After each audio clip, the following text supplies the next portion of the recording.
Well, look at what finally decided to show up. Alright guys, I'm going to start this video out by saying sorry if you guys hear the fan in the background. And if you guys hear cars passing, it's a pretty hot 90 degree day in California. Got my window open, I got the fan going, so you guys are probably going to hear that, so sorry about that. But as you guys can see, I finally got my rifle back. You guys can see it's in its different original configuration. This is how I sent it to JD, sorta. I sent it to him probably about 6 months ago. So it took him about 6 months to basically change out a bolt carrier group. To start off the video, I'm going to say I'm very disappointed with JD Machine. I was a big fan because they were a San Diego based company, California based company. They have a good logo, and back in 2008 and 2010 they actually used to have a pretty good reputation for putting out some decent rifles. It's been a while that I've wanted a JD Machine rifle. Like in my last video, finally got an excuse to purchase a JD Machine because of their logo. I figured it would be perfect for a LR308 build. But again, I'm actually disappointed in their service that they provided. Like I said, it took them about 6 months just to replace a bolt carrier group. Not really happy with that. But basically, we'll start out. I ended up contacting JD Machine. And at the time, I spoke with Steve, who's no longer with the company. He had some issues with customer service, and he also had issues with the company. And they went ahead and let me know that they actually let him go about a week and a half after I got the rifle there. So that didn't help with time. He ended up getting replaced with Robert. I don't remember his last name. But he got replaced by their top gunsmith, Robert. And Robert, at the beginning, was actually a really cool guy. Had no issue with talking to me, no issue helping me. Sorry, the tripod's moving a little bit. He was actually very interested in taking the rifle back and making it right. So we were good to go. I kind of tried explaining the issues that I was having, and he was all ears. And then after he couldn't figure it out, I think he was getting a little frustrated with the rifle. About a month and a half into it, but like I said, he must have been having a bad day or something, because he just seemed frustrated. And again, I explained what was happening with the rifle, and he explained to me that that was normal. If you guys saw my other video, I had a detent, buffer detent, break off into the rifle, and I'm getting extreme chipping on my buffer face. And basically it's beating itself to death because something's out of spec. We'll get into that later. But anyway, he said that's a normal functioning AR. That's what it's supposed to do. I disagreed. He actually took that personal, and he gave me a lot of attitude, and he basically pulled out the "I've been doing this for 20-year" card. Who do you think you are to question my skills? I didn't appreciate that very much, so I explained to him, no disrespect, but I'm just explaining to you in the basics of an AR-15 and an AR-308, that's not supposed to happen. It's not supposed to make contact like it is. And pretty much from that point on, after that conversation, he avoided my calls. He was constantly in a meeting, or he was out of town, which is, again, for about 3 months. It was always some story, and that's where Nam comes in. So basically, after he started avoiding my calls, Nam became my point of contact. I'm not exactly sure what Nam's position at the company is, but he's a really cool guy, has really great customer service skills. He stayed cool with me. He understood the whole time. He was cool with me. I was cool with him. And yeah, so he's basically the one that made this happen. Again, it still took about 6 months to happen. He tried working with Robert, because Robert, I guess, is the only one that could work with this, really. But again, Nam understood, so he tried to make this happen, and he pretty much made this happen, or I think my rifle would still be there. So basically, I'll go ahead and take it apart. You guys can probably see the difference. Again, it took him about 6 months just to replace the bolt carrier group. That's the only change that I'm aware of. It's now a chrome bolt carrier group. If you guys saw my video before, it was actually a all black DPMS. I'm not exactly sure of the maker of this one, but I just know it's not the bolt that I sent with them. They said that they had to change out the bolt carrier group. I believe this is actually longer. They also replaced the bolt.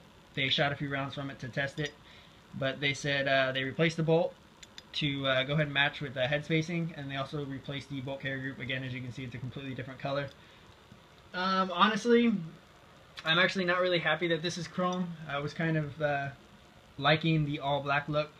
This sticks out a little bit. I used to want the JP chrome bolt because I thought it looked cool, but now I'm kind of over that look. But I'm not going to throw a fit over a finish of the part. If my rifle works, that's good enough for me. Again, I'm not going to throw a fit. I have a dust cover I can throw on this and cover it up if I want that all black look. And again, as long as it functions, I'm not going to throw a fit over petty things. So pretty much the only thing that they did with this, again, was just change out the bolt carrier group. As you can see, it's now silver. But if you guys saw my other video, there's actually a gap in this.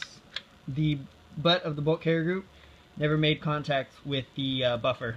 So now when you get about halfway down, you do feel the tension of the spring, so I believe it does push the buffer back like it should. I'm still going to send this to a gunsmith. Again, I'm not happy at all with the service and the explanations that I was getting from JD. I'm going to have another gunsmith check this out before I shoot it. Yeah,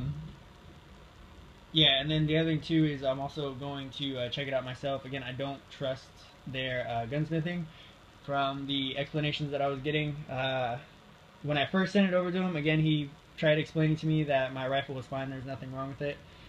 I called him pretty much 1 to 4 times a week for a while. Again, I was trying to keep in contact to keep this from being as long as it was. I was trying to help them out. I was doing my research. I was trying to explain to them in the most detail I could. I was trying to contact other companies for them to basically help them out and figure out what the problem was, and they weren't really having anything of it.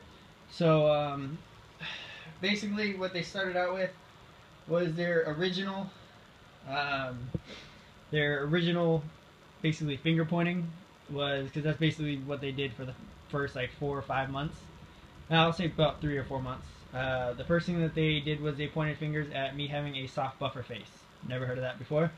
They said it was a cheap off-brand. I told them it was CMMG, and it's the same that DPMS uses in their factory rifles, so I don't see how that's an issue. And I also explained to them again that it shouldn't be making contact to begin with. During the cycle period, the detent is only there to keep the buffer and spring from shooting out when you take the upper and lower apart. Other than that, they're not supposed to make contact. And then they explained to me that the buffer tube was out of spec, and I told them I have no idea how that has anything to do with the buffer hitting the detent. That has almost nothing to do with it.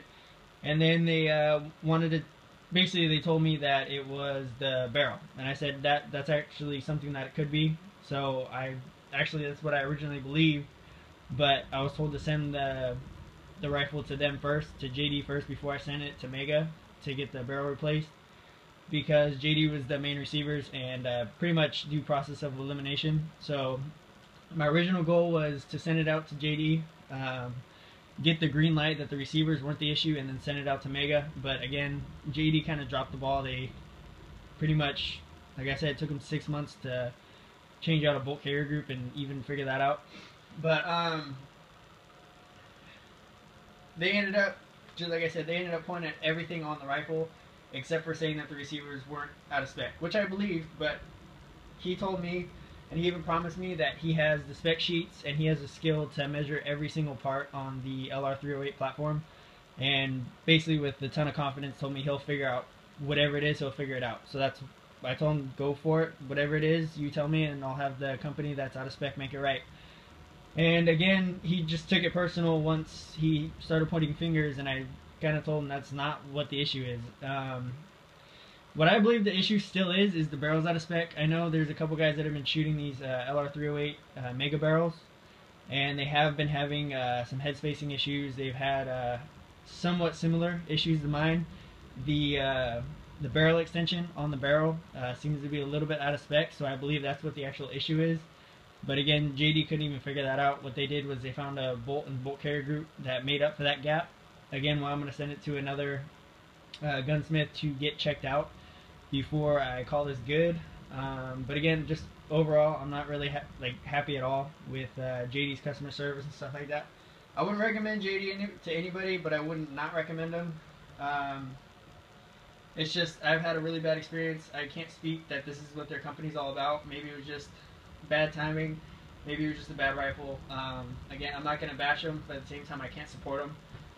But what Nam ended up doing when he finally told me that he could finally ship out my rifle, that they finally figured it out, he, to kind of cover ground, pretty much apologized to me because, like I said, he's a very understanding employee, super cool guy.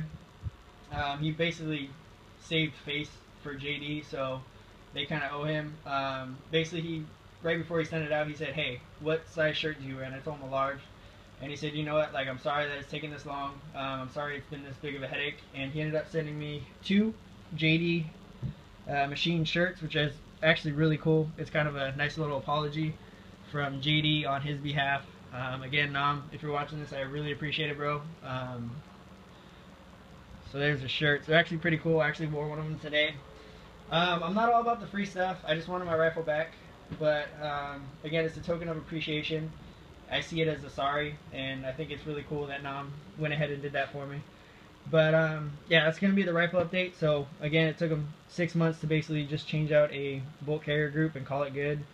Not really happy with it, but the gun's back. I'm going to put it back into its M110 style. I'm going to remount the scope, and hopefully I'm going to make it out to one of these match shoots where one of the gunsmiths that I trust, he's going to be out there. I'm hopefully going to give him the rifle and have him look over it and then give me the go-ahead and actually check out the barrel and make sure that everything's good to go. Because again, I don't really trust JD. I believe they just kind of rush us out of the shop to get it out of their way. And again, just the explanations and the initial problem, finger pointing there, didn't give me much confidence in their repairing and building abilities. So yeah, that's going to be the LR308 rifle update. Now that I got it back, hopefully I'll start making more videos and I can go out to the long range matches and make some videos of that with the 700. I was just waiting to get this back. So yeah, basically the only change is the bolt carrier group and the configuration now, but I'm going to change that up and put it back to its original configuration as you guys saw it. So that's going to be it, and finally got it back 6 months later. JD dropped the ball.